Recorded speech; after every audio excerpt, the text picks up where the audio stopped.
ರಾಜ್ಯದಲ್ಲಿ ಮಾದಕ ವಸ್ತುಗಳ ದಂಧೆ ಪ್ರಕರಣಗಳು ಹೆಚ್ಚಾಗ್ತಾ ಇದೆ.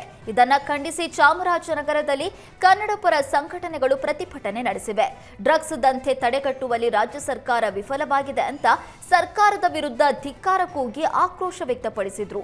ಸರ್ಕಾರ ಡ್ರಗ್ಸ್ ಮಾಫಿಯಾ ಬಗ್ಗು ಬಡಿಯೋದಕ್ಕೆ ಮುಂದಾಗಬೇಕು, ಕರ್ನಾಟಕವನ್ನ ಡ್ರಗ್ಸ್ ಮುಕ್ತ ರಾಜ್ಯವನ್ನಾಗಿ ಮಾಡಬೇಕು ಅಂತ ಒತ್ತಾಯಿಸಿ ಚಾಮರಾಜನಗರದ ಭುವನೇಶ್ವರಿ ವೃತ್ತದಲ್ಲಿ ಪ್ರತಿಭಟನೆ ನಡೆಸಿದ್ರು. ವಿಜಯಪುರದಲ್ಲಿ ಸರ್ಕಾರಿ ಮೆಡಿಕಲ್ ಕಾಲೇಜಿಗೆ ಆಗ್ರಹಿಸಿ ಹೋರಾಟದ ವೇಳೆ ಪಿಎಸ್ಐ ಮೇಲೆ ಸ್ವಾಮೀಜಿ ಹಲ್ಲೆ ಪ್ರಕರಣ ಸಂಬಂಧ ಸ್ವಾಮೀಜಿ ವಿರುದ್ಧ ಬಂಜಾರ ಸಮುದಾಯ ಪ್ರತಿಭಟನೆ ನಡೆಸಿದೆ. ಸ್ವಾಮೀಜಿ ವಿರುದ್ಧ ಜಾತಿ ನಿಂದನೆ ಪ್ರಕರಣ ದಾಖಲಿಸುವಂತೆ ಆಗ್ರಹಿಸಿ ವಿಜಯಪುರ ಡಿಸಿ ಕಚೇರಿ ಮುಂದೆ ಬಂಜಾರ ಸಮುದಾಯದ ಮುಖಂಡರಿಂದ ಪ್ರತಿಭಟನೆ ನಡೆಸಲಾಯಿತು. ಸ್ವಾಮೀಜಿ ವಿರುದ್ಧ ಕೇವಲ ಸರ್ಕಾರಿ ಕೆಲಸಕ್ಕೆ ಅಡ್ಡಿ ಕೇಸ್ ಹಾಕಲಾಗಿದೆ. ಇದರ ಜೊತೆಗೆ ಜಾತಿ ನಿಂದನೆ ಕೇಸ್ ಹಾಕಬೇಕು ಅಂತ ಆಗ್ರಹಿಸಿದ್ದಾರೆ. ಎಂಬಿ ಪಾಟೀಲ್ ಮನೆ ಮುಂದೆ ಪ್ರತಿಭಟನೆ ವೇಳೆ ಪಿಎಸ್ಐಗೆ ಹುಣಶ್ಯಾಳ ಐಬಿ ಗ್ರಾಮದ ಸಂಗನ ಬಸವೇಶ್ವರ ಸ್ವಾಮೀಜಿ ಕೆನ್ನೆಗೆ ಹೊಡೆದಿದ್ದು ಭಾರಿ ಚರ್ಚೆಗೆ ಕಾರಣವಾಗಿತ್ತು.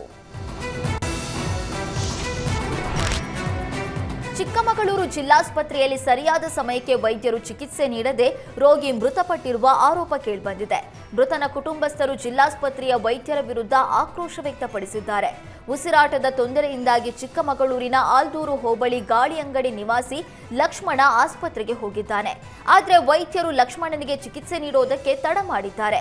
ಇದರಿಂದ ರೋಗಿ ಲಕ್ಷ್ಮಣ ಮೃತಪಟ್ಟಿದ್ದಾನೆ ಅಂತ ಕುಟುಂಬಸ್ಥರು ಆಕ್ರೋಶ ವ್ಯಕ್ತಪಡಿಸಿದ್ದಾರೆ. ರೋಗಿಗೆ ಚಿಕಿತ್ಸೆ ನೀಡೋದಕ್ಕೆ ತಡ ಮಾಡಿದ ವೈದ್ಯರು ಸಿಬ್ಬಂದಿಯನ್ನ ಅಮಾನತುಗೊಳಿಸಬೇಕು ಅಂತ ಸ್ಥಳೀಯರು ಆಗ್ರಹಿಸಿದ್ದಾರೆ. ಸ್ಥಳಕ್ಕೆ ಭೇಟಿ ನೀಡಿದ ಜಿಲ್ಲಾ ಸರ್ಜನ್ ಚಂದ್ರಶೇಖರ್ ತನಿಖೆ ನಡೆಸಿ ಸೂಕ್ತ ಕಾನೂನು ಕ್ರಮ ಕೈಗೊಳ್ಳುವ ಭರವಸೆ ನೀಡಿದ್ದಾರೆ.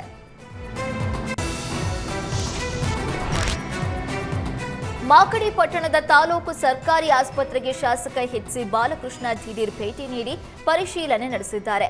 ನಸುಕಿನ ಜಾವ 4:30ಕ್ಕೆ ಭೇಟಿ ನೀಡಿದ ಶಾಸಕ ಆಸ್ಪತ್ರೆಯ ವ್ಯವಸ್ಥೆಯನ್ನ ಪರಿಶೀಲಿಸಿದ್ರು. ಈ ವೇಳೆ ವೈದ್ಯರು ಮತ್ತು ಸಿಬ್ಬಂದಿ ಕರ್ತವ್ಯಕ್ಕೆ ಗೈರಾಗದೆ ಸರಿಯಾಗಿ ಕಾರ್ಯನಿರ್ವಹಿಸ್ತಾ ಇದ್ದಾರೆ ಅನ್ನೋದನ್ನ ಖುದ್ದು ವೀಕ್ಷಣೆ ಮಾಡಿದ್ದಾರೆ. ಬಳಿಕ ವಾರ್ಡ್ಗಳಲ್ಲಿದ್ದ ರೋಗಿಗಳನ್ನ ಮಾತಾಡಿಸಿ ಆಸ್ಪತ್ರೆಯಲ್ಲಿ ಸರಿಯಾಗಿ ಚಿಕಿತ್ಸೆ, ಔಷಧ ಮತ್ತು ಸಿಬ್ಬಂದಿ ಸೂಕ್ತವಾಗಿ ಸ್ಪಂದಿಸ್ತಾ ಇದ್ದಾರೆ ಅನ್ನೋದರ ಬಗ್ಗೆ ಮಾಹಿತಿ ಪಡೆದಿದ್ದಾರೆ.